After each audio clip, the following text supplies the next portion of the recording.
दोस्तों, मैं हूँ विनोद कुमार। आप देख रहे हैं चैनल क्राइम स्टोरी 1। आप सभी को मेरा प्यार भरा नमस्कार। उत्तर प्रदेश के एटा डिस्ट्रिक्ट में एक नाबालिग लड़की ने, जिसकी उम्र 17 साल की है, उसने उसका 38 साल का प्रेमी संग मिलकर अपनी ही मां की हत्या कर दी। पुलिस ने जब उससे इसका कारण पूछा तो बोली, मम्मी अपने आशिक से मेरी हत्या करवाना चाहती थी। मैंने उल्टा माँ के आशिक को ही अपने साथ शादी का ऑफर दे दिया। बदले में फिर अपनी माँ को उसके आशिक के साथ मिलकर मार डाला।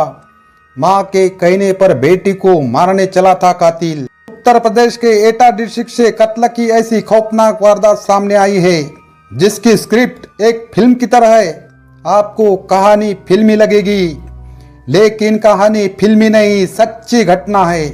एक शादीशुदा महिला ने अपने आशिक को कत्ल की सुपारी दी, वो भी अपनी ही बेटी की कत्ल की।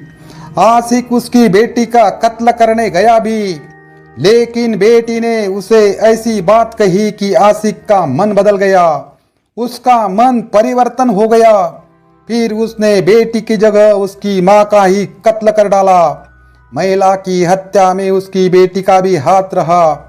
फिलहाल दोनों आरोपी पुलिस के गिरफ्त में है, लेकिन कत्ल की ये कहानी आपका दिमाग हिलाकर रख देगी। चलिए जानते हैं कहानी विस्तार से।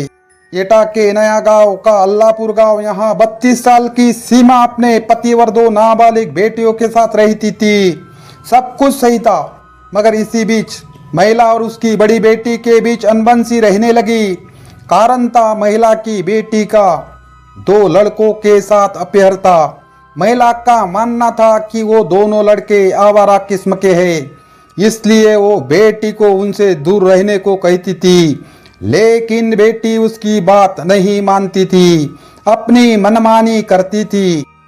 मां ने तंग आकर दोनों लड़कों के खिलाफ पुलिस केस दर्ज करवा दिया था। एक का नाम वसंत और दूसरे का नाम प्रमोद था। दोनों को पुलिस ने हिरासत में लिया था। बाद में वार्निंग देकर दोनों को छोड़ दिया। सीमा को लगा शायद अब उसकी बेटी उन दोनों लड़कों से बात करना छोड़ देगी, लेकिन ऐसा नहीं हुआ। बेटी तब भी दोनों से बात करती थी। मां परेशान थी, लड़की के व्यवहार से तंग आ चुकी थी। उसके समझ में नहीं आ रहा था कि करे तो क्या करे। आखिर उसने निर्णय लिया कि चलो उसको मामा के यहाँ भेज देते। उसने अपने भाई से बात की और उसको भाई के यहाँ भेज दिया। लड़की मामा के यहाँ तो गई, लेकिन उसकी इश्क करने की लत नहीं गई, उसकी आदत नहीं गई। उसने मामा के गांव में रहने वाला व्यक्ति, जिसका नाम रूपेश था, उसकी उम्र 38 साल थी, उससे प्यार करने लगी, इश्क लड़ाने लगी, मोहब्बत करने लगी, जवानी का जलवा दिखाने लगी। उसके पास मोबाइल नहीं था, उस व्यक्ति ने उसे मोबाइल लेकर दिया। दोनों आपस में घंटों घंटे तक बातें करते थे, जिससे लड़की प्यार कर रही थी। उसकी माँ का लफड़ा उसके साथ था।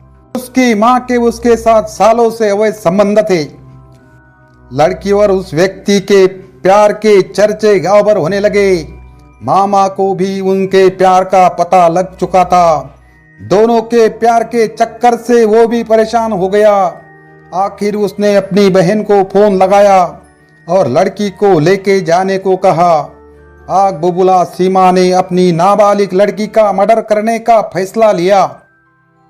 उसने उसका पहचान वाला, जिसके साथ उसके और उसकी बेटी के संबंध थे, उसको ही फोन लगाया और बेटी का मर्डर करना है ये बात बोल दी। मर्डर करने के बदले में उसको 50,000 रुपये देगी, ऐसा ठहराया गया।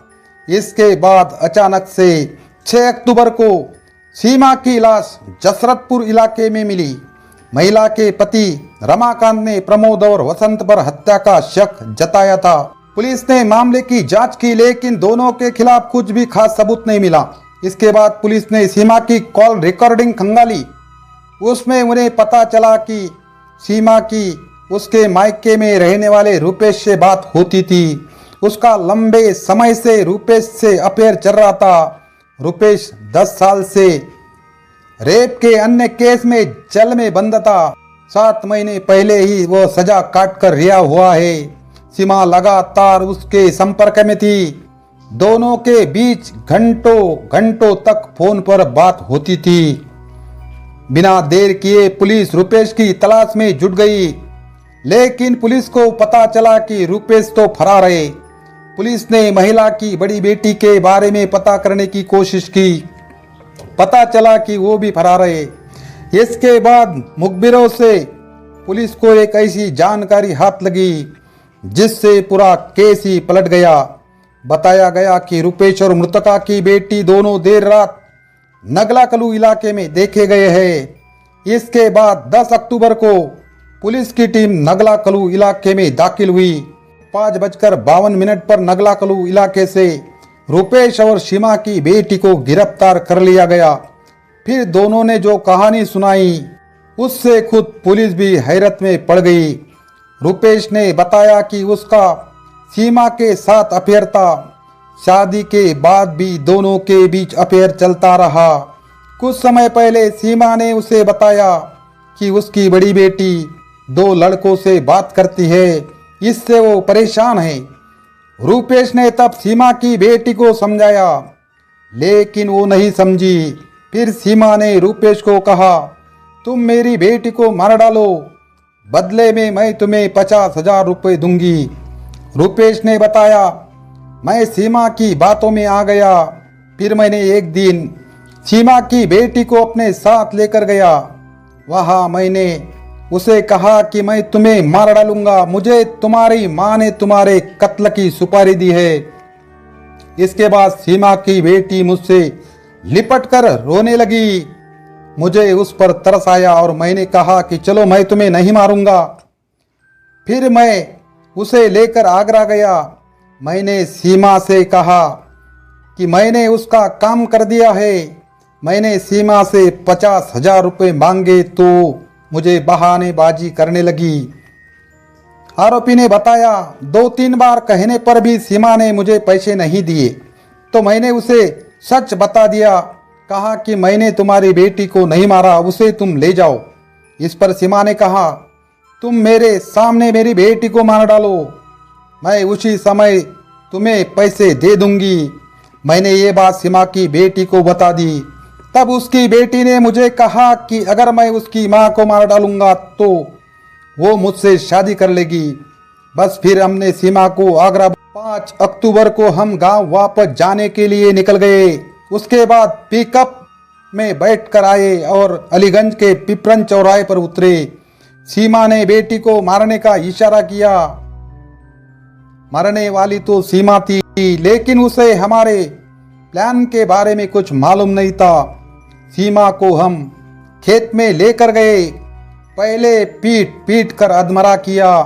सीमा बेहोश हो गई थी। फिर हमने उसको चुनरी से गला घोटकर मार डाला। पुलिस के सामने सीमा की बेटी ने भी ये बात स्वीकार की। फिलहाल दोनों पुलिस के गिरफ्त में है। उन्हें कोर्ट में पेश किया गया।